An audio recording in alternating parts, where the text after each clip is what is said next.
Hi, my name is Amy Hyman, and this is the first book I ever got published. I wrote it when I was 17, I got an agent when I was 18, got the publishing deal when I was 19, and then I finally saw it published when I was 21, which was in, it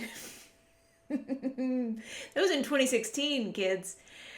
Oh, it's been 10 years. It's been 10 years. Oh no.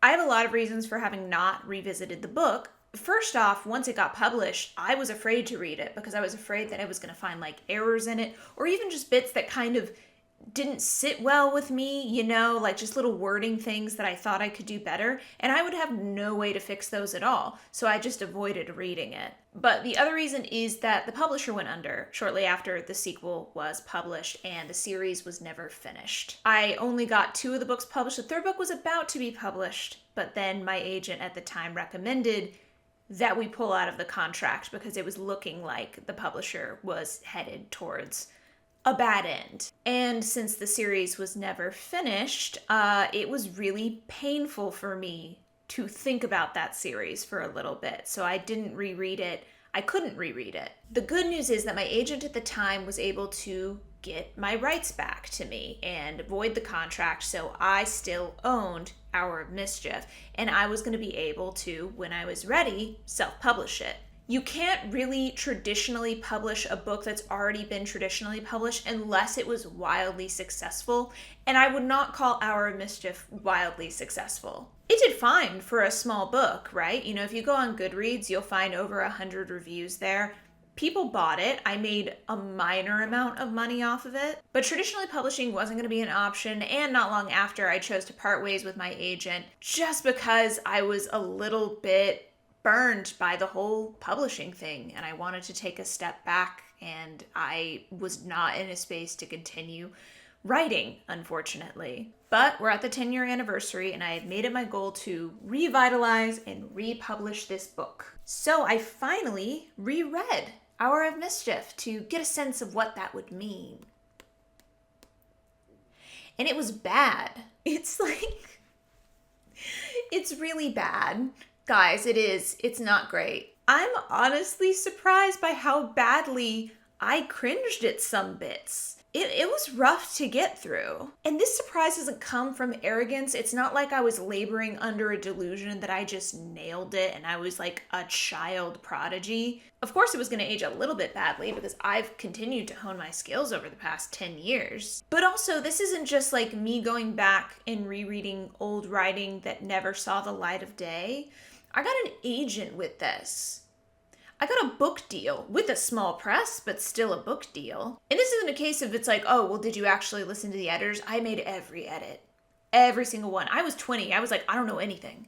I'll make whatever changes you want. You're going to publish my book? Whatever you need. And then there's the Goodreads reviews, right? There's a somewhat modest 156 reviews on Goodreads. A pretty good amount. Of those, 30% are 5-star reviews, 44% are 4-star reviews, 17% are 3-star reviews, and a small 3% are 2-star reviews, and 3% are 1-star reviews. That means that only 6% of people thought that it was under a 3-star read.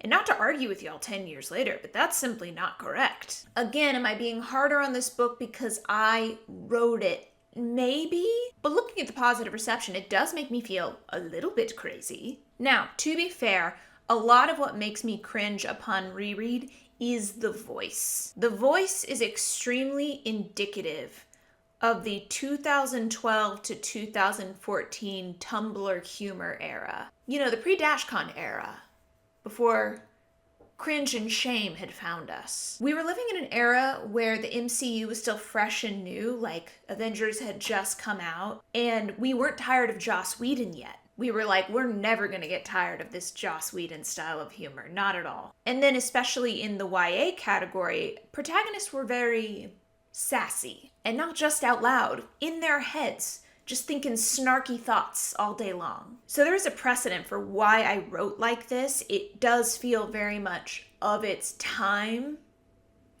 but it's not of the current time. And that's the largest problem with the book for me. The voice hasn't aged well, and also I couldn't recreate that voice if I tried. That is the voice of a 17-year-old girl who's trying really hard to be clever. And I am not that 17-year-old girl anymore. I adore her. You know, she did her best. But it is funny reading this because I really was, when I wrote this, at the beginning of a journey of self-discovery, right? I wrote it in my senior year of high school and then edited it primarily all through my college years when I was deeply in transition about my worldviews. So the girl who wrote this book was deeply uncertain about her sexuality. She didn't have any words to describe the ace spectrum yet, especially not demisexuality. This girl had not fully deconstructed her religious beliefs or other beliefs that she grew up with. There are some troubling moral positions that I take in this book a couple of times that I don't think were intentional, but I certainly wasn't thinking about the implications when I wrote it. Either I just don't agree with those moral positions anymore, or I still do agree with some of the moral positions, but they were really clumsily handled. Now, the book is not unsalvageably bad. That's the good news. The world building is unique. The pacing is actually really good. I still do have a lot of love for the characters. And I do know that the writing gets better as the series goes on, because I have been able to return to the later books and read them, and they did not make me cringe as much. But it is the line level craft that feels very forced. I can feel, especially in like the descriptions, that I am trying very hard to make myself seem like a serious adult writer. I can see the effort where it should appear effortless. And of course, every book is a challenge to write, but the goal is to hide some of that challenge. The goal is to seamlessly merge all of the building blocks together until they form a cohesive whole. And I can see the gaps. I can see the tape. In a way, it is a relief that this book made me cringe as much as it did, because it does mean that I've continued to develop as a writer over these past 10 years. Like, imagine if I read this and I was like, wow, that's the best I ever did. That would suck. But also, I'm realizing that I can't simply re-edit and republish this book. I have to write it from scratch. Now, that gives me the freedom to change whatever I want. I'm not beholden to the choices that I made as a 17-year-old, but also it's a lot more work. See, I thought that because this book was fully published, I wasn't gonna have to do that much to update it, you know, give it a few more passes, maybe change some scenes around.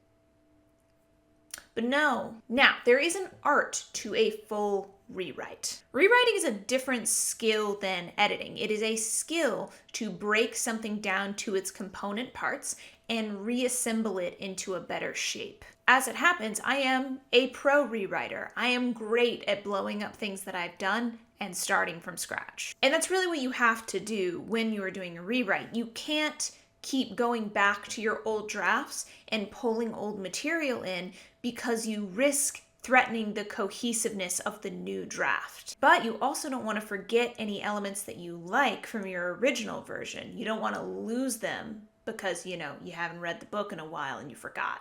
This is where taking notes is really important, because then when you're outlining your rewrite, and I usually do recommend that you outline your rewrite even if you are a gardener, then you can bring in all of the relevant information, put it in your outline, and you never have to go back and read the old draft and confuse yourself. I'm very much looking forward to never going back and rereading the old draft. So in this series, I'm taking y'all along with me as I reread and revitalize my book. And hopefully this series will also be useful as semi-educational content. I do plan to talk about different aspects of the rewriting process as I go through this. It's very helpful to watch somebody else's process, and if my suffering can be of use to y'all, that's what it's all about. So follow along with me, and let's see what this book becomes. Until next time, happy writing.